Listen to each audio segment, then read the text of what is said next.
Hi there, my name is Ron Rogers, and this presentation is titled Flight Test Tales from the Past, Edwards Air Force Base Flight Test Center Sport Tracking Facility.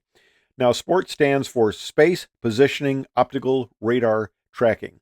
Every aircraft out there had its individual Mode C beacon with an individual code.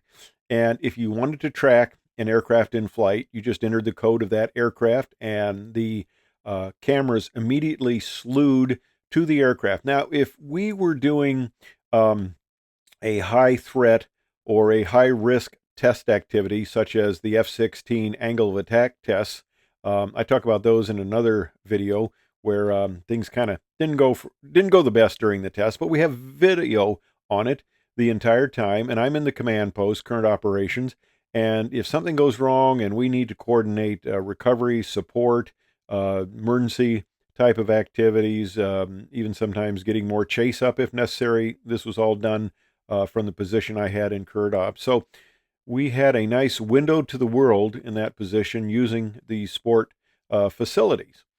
Now, this facility is located on the north part of the base, just north of the runway complex on a relatively high hill. So it had good visibility of the area.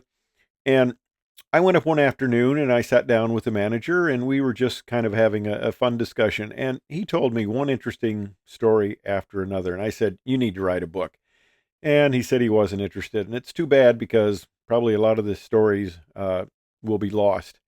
Now, this was 45 years ago, and I'm going to tell you a couple of them because it was a very interesting time in the history of Edwards.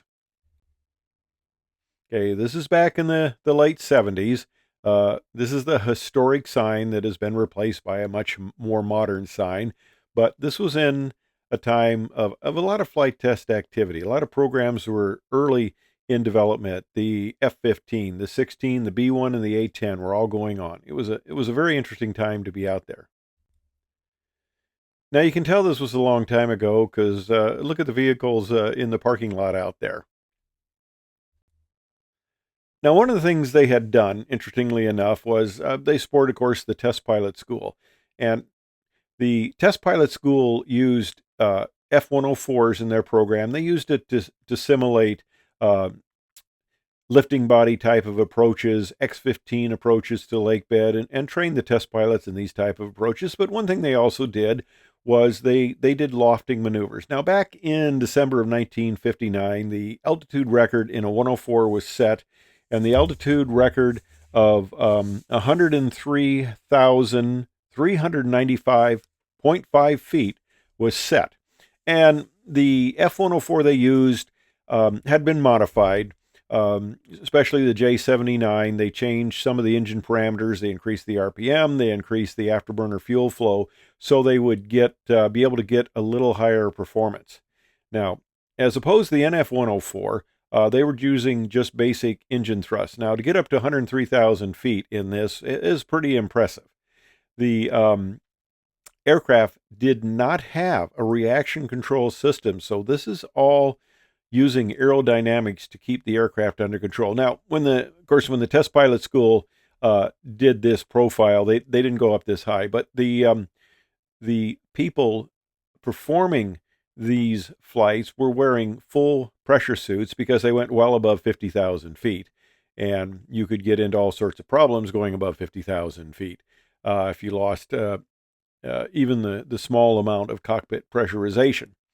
And on the board, a big plastic board there out at Sport, they had a little stylus that as the aircraft were going up, the stylus would go up and it would show you where they would peak out at the maximum altitude. And they were in communication, of course, with the sport tracking facility people. And now one thing that they did, and one thing that was important is if the aircraft got into trouble, they had mandatory bailout altitudes. And I believe it was like around 15,000 feet. Of course, if you were coming down at a higher speed for the seat to have time to function, you sometimes needed more than that.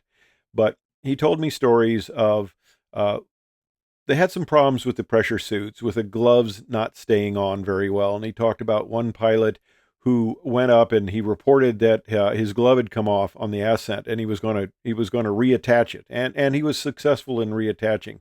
However, apparently it must have come off somewhere in the high regime of the profile, because he went unconscious and the aircraft went straight in from an extremely high altitude. Another time, one of the test pilots, now remember, the air is extremely thin up at these higher altitudes, and if you get any yaw rate developing, the F-104, as you can tell by looking at it, you can just glance at it knowing that its spin characteristics would not be probably the greatest. So if this aircraft got into a spin at high altitude in the thin air, you were pretty much done for. You had to punch out. There was no way you were going to recover it. So they had one case where one of the pilots got into a spin, and he's coming down, and Sport says, "Hey, you've hit the mandatory ejection altitude." So he attempts to eject, and the seat doesn't work. It doesn't fire. He tries to jettison the canopy, and that doesn't work.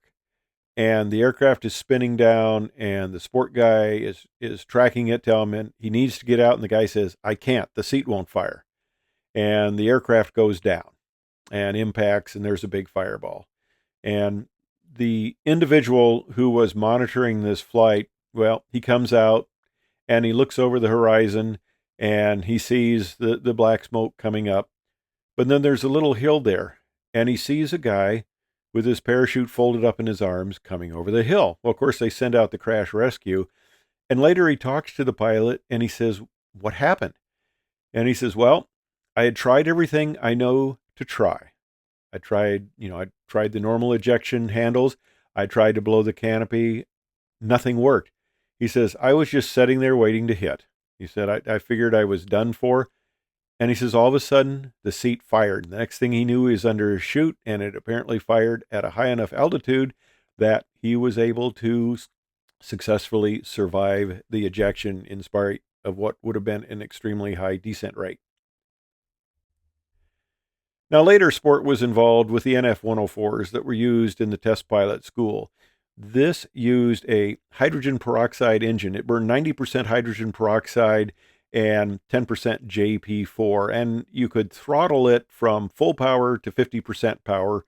And this was used in the test pilot school, and they were able to get up over 50,000 feet. Up over 120,000 feet in these profiles, and I'll talk about the NF-104 in another presentation. But 3 of these aircraft were built, and anybody who's seen The Right Stuff knows that Chuck Yeager got into a spin, couldn't recover it, and punched out. Now, this aircraft had a reaction control system, which, of course, gave you an advantage, and especially going above the previous altitude record of 103,000 feet up to 120,000 feet, you needed all the help you could get as far as reaction control system. But this was the only one lost out of the 3, was the one that General Yeager, not general at the time, but one that Chuck Yeager was flying. Now, as I mentioned, there was a lot going on out there at the time, and what was also going on was the approach and landing tests of the space shuttle. Now, they take the space shuttle on the back of a modified 747, and I went out there to space tracking Sport.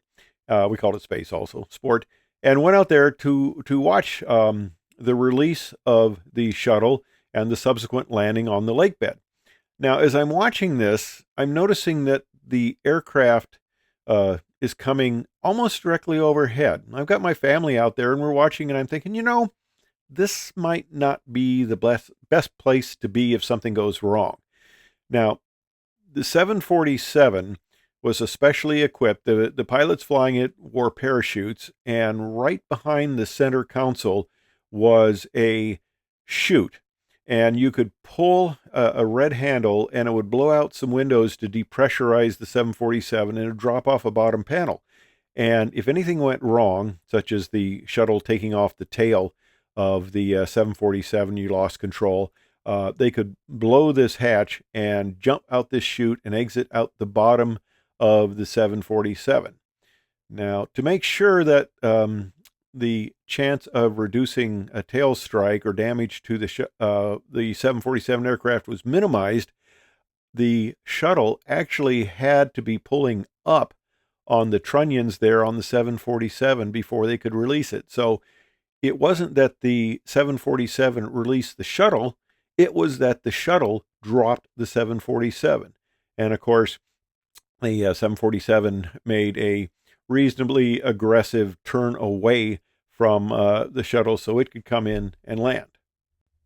And this is some pictures I took of the shuttle coming in and land. This was one of the later tests where I had a little more advantageous point to watch the shuttle landing, and there, of course, are the T-38 chase aircraft. Now, like I mentioned, if you had an aircraft that had an emergency, you selected its C-band transponder, and we had video. We could follow the whole thing to conclusion. What was especially interesting was the ability of this system to get a close-up picture and accurately track aircraft that were very dynamically maneuvering. It was really impressive how well this worked. And when I lost the canopy at 500 knots on a maintenance test flight, the people in the command post, of course, people I worked with and my friends, they said they watched the whole thing unfold. They could see the aircraft coming back with me flying it without the canopy and coming back and landing. Anyway, those are tales of sport. Thanks for watching.